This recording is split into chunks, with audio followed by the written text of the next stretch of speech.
जय माता दी, जय मां कामाख्या। देवी की सिद्धि कहां पर मिलती है? बहुत से मनुष्य विशेष तौर से देवियों की सिद्धि प्राप्त करने के लिए साधना करते हैं, परंतु उन्हें पूरा जीवन हो जाता है, देवियों की सिद्धि प्राप्त नहीं होती है। तो देवी की सिद्धि कहां पर प्राप्त हो सकती है? इसके लिए श्रीमद् भागवत कथा, श्रीमद् देवी भागवत महापुराण, इस किताब में स्पष्ट लिखा हुआ है कि जहां जहां पर माता सती के नाभि प्रदेश से ऊपर के भाग गिरे, वहां वहां पर सात्विक सिद्धियां होती है, और नाभि प्रदेश से नीचे के जो अंग जहां जहां पर गिरे हैं, वहां पर तामसिक सिद्धियां प्राप्त होती है। तो मनुष्य को यदि देवी कृपा चाहिए, देवी की सिद्धि चाहिए, तो उसे जो 51 शक्ति पीठ हैं, उन 51 शक्ति पीठ में रह करके वहीं पर ही जप तप हवन अनुष्ठान दान धर्म कन्या पूजन वगैरह करना चाहिए, और वहीं पर श्री दुर्गा सप्तशती का पाठ भी करना चाहिए, तो उन्हें देवी कृपा प्राप्त होती है।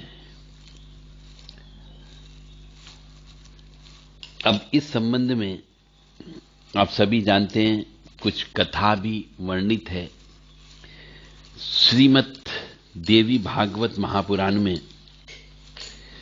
कि जितने भी सिद्ध पीठ है, वहां पर बैठने वाली शक्तियां, यदि उनकी उपासना की जाए, साधना की जाए, तो सिद्धियां अवश्य प्राप्त होती है।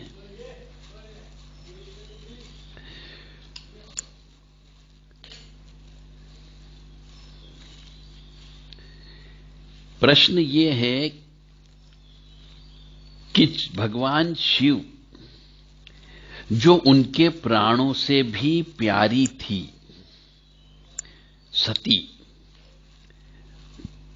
उसके भस्म हो जाने पर उनके वियोग से दुखी होकर भगवान शिव ने क्या किया? तो व्यास जी बोलते हैं श्रीमद् देवी भागवत महापुराण के अनुसार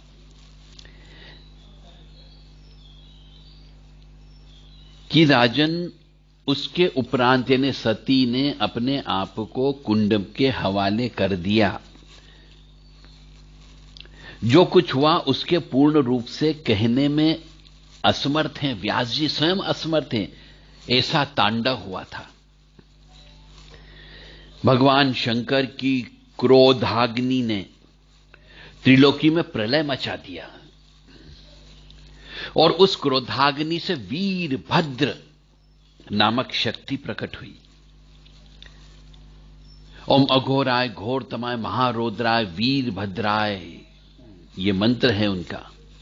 ओम अघोराय घोरतमाय महारौद्राय वीरभद्राय सर्व दुष्ट प्राणों संहंत्रे हुम फट, यानी कि वीरभद्र जी के माध्यम से आप अपने शत्रुओं का समूल नाश कर सकते हो।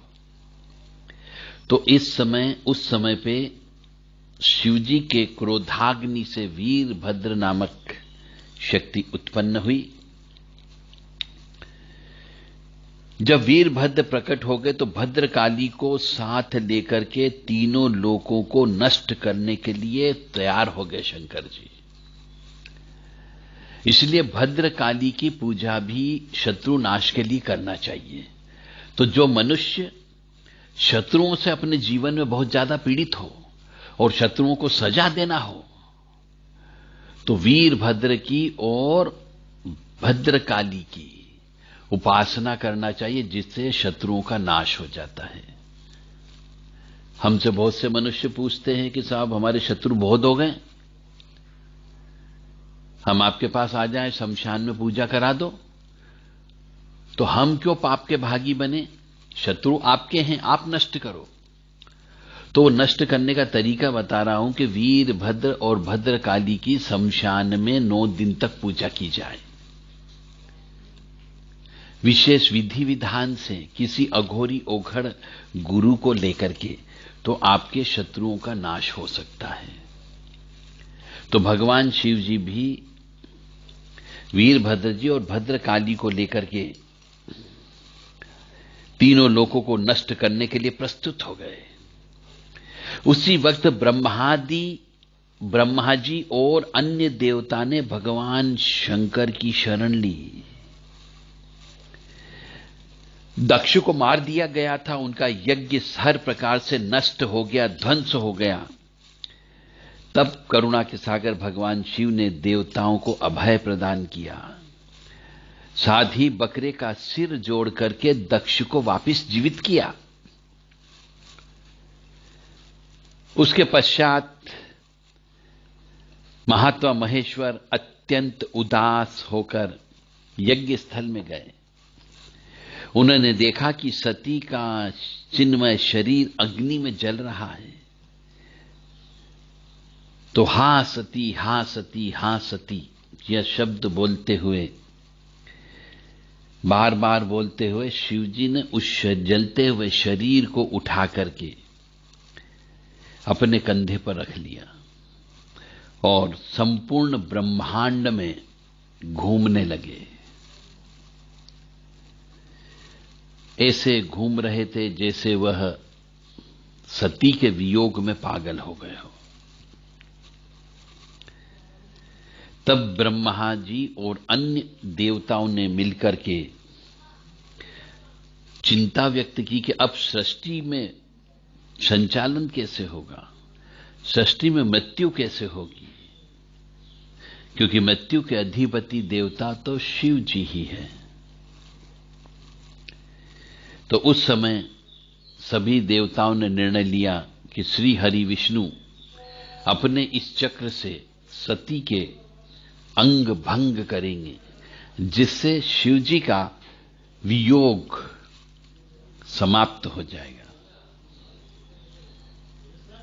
तब विष्णु जी ने तुरंत अपने चक्र से भगवती के शरीर के 51 टुकड़े किए और जहां जहां पर उन सती का अंग गिरा वहां वहां पर 51 शक्ति पीठ निर्माण हुए और जहां जहां पर अंग गिरता गया वहां वहां पर एक एक शिवलिंग प्रकट होता गया।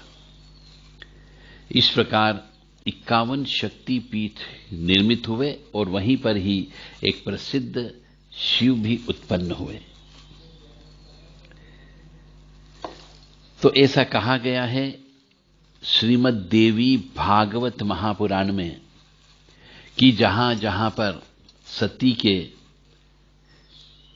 अंग गिरे वहां वहां पर देवी जी की उपासना करने से, साधना करने से, जप करने से, तप करने से, हवन करने से, अनुष्ठान कराने से और श्री दुर्गा सप्तशती का पाठ करने से देवियों की सिद्धि प्राप्त होती है। और जिसके साथ में सिद्धि है, यदि वो वहां रहकर के जप तप पूजा पाठ करे तो उस शक्ति में और वृद्धि होती है, यानी कि ईश्वरी कृपा ज्यादा प्राप्त होती है।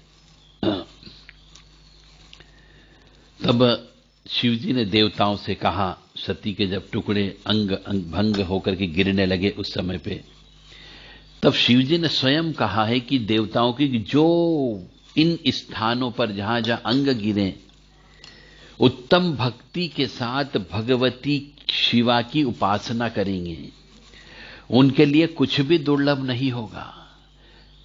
यानी जो शक्ति पीठ होते हैं वहां पर यदि कोई व्यक्ति उपासना करता है तो उसके लिए कुछ भी दुर्लभ नहीं है, का मतलब उसको चारों पुरुषार्थ की प्राप्ति होती है। धर्म, अर्थ, काम, मोक्ष चारों चीज की प्राप्ति हो जाती है, बशर्ते कि वो उचित पुरुषार्थ करे, यानी उचित जप तप करे।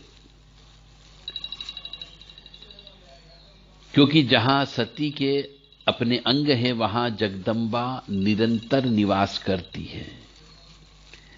इन स्थानों में रहकर जो व्यक्ति पुनश्चरण करता है, यानी 1,99,000 मंत्र का जप करता हो, या 108 बार या 100 बार श्री दुर्गा सप्तशती का पाठ करता हो या कराता हो, तो उसके मंत्र सिद्ध होने में कोई संदेह नहीं होता, मंत्र सिद्ध हो ही जाएंगे।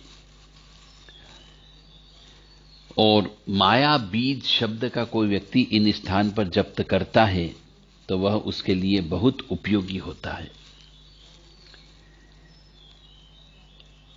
इस प्रकार भगवान शंकर ने सती के विरह से दुखी हो उन स्थानों पर जप, ध्यान और समाधि में खुद स्वयं होकर के व्यतीत किया है। अब ऐसे 51 शक्तिपीठ कौन कौन से हैं जहां पर अंग गिरे, इसका विस्तृत वर्णन हम अगले एपिसोड में आपको बताएंगे कि भारत में, पाकिस्तान में, बांग्लादेश में और अफगानिस्तान में ये 51 शक्तिपीठ बसे हुए हैं। इनका वर्णन आपको अगले आने वाले एपिसोड में मिलेगा। जय माता दी, जय मां कामाख्या। कामाख्या भी एक शक्तिपीठ है, तो जो व्यक्ति कामाख्या में रह करके जप तप अनुष्ठान करता है, श्रीमद् देवी भागवत महापुराण को पढ़ता है, श्री दुर्गा सप्तशती का पाठ करता है, उसके भी सभी मनोरथ पूर्ण होते हैं। जय माता दी, जय मां कामाख्या। यदि आप श्रीमद् देवी भागवत महापुराण अपने शहर में, अपने गांव में, अपने घर पे कराना चाहते हो तो देव राधा ट्रस्ट से संपर्क कर सकते हैं 9893128047 और 7649862712 पर व्हाट्सएप के माध्यम से संपर्क करके आप इस संबंध में उचित जानकारी प्राप्त कर सकते हैं। जय माता दी, जय मां कामाख्या।